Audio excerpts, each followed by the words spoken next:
નીલભાઈ શું વિચારો છો તમે? રમેશભાઈ, મને યાર મારું બાળપણ યાદ આવે. ના હોય તમને કહું તો 9મા 10મા માં હતો ને, હા બાપા લઈ ગયા તળાવે. હા ત્યાં થતો હાથમ આઠમ નો મેળો.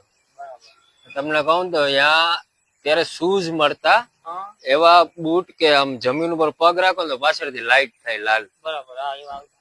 હવે માની લ્યો આજે હું 31-32 વર્ષનો થયો ને, અત્યારે સ્કેચર્સ ના બૂટ પહેરું, અડીડાસ, નાઇક ના 10,000 15,000 ના, પણ ઈ મજા નથી આવતી. હા એ તો આપણું ચોક્કસ.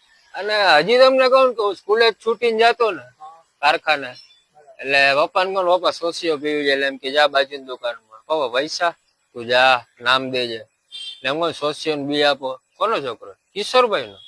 લઈ જા. એટલે અત્યારે કદાચ મારું ક્રેડિટ કાર્ડ 1 લાખ રૂપિયાનું છે, અને મારી ડેબિટ કાર્ડમાં 40,000 રૂપિયાની બેલેન્સ છે, અને વિઝિટિંગ કાર્ડ છે.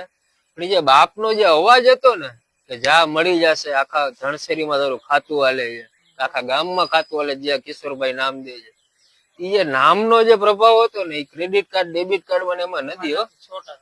આપણે યાર જીવતા મહાદેવ નથી જોયા, પણ આ આપણા પપ્પાએ ની જીવતા મહાદેવ માંગો ઈ દે.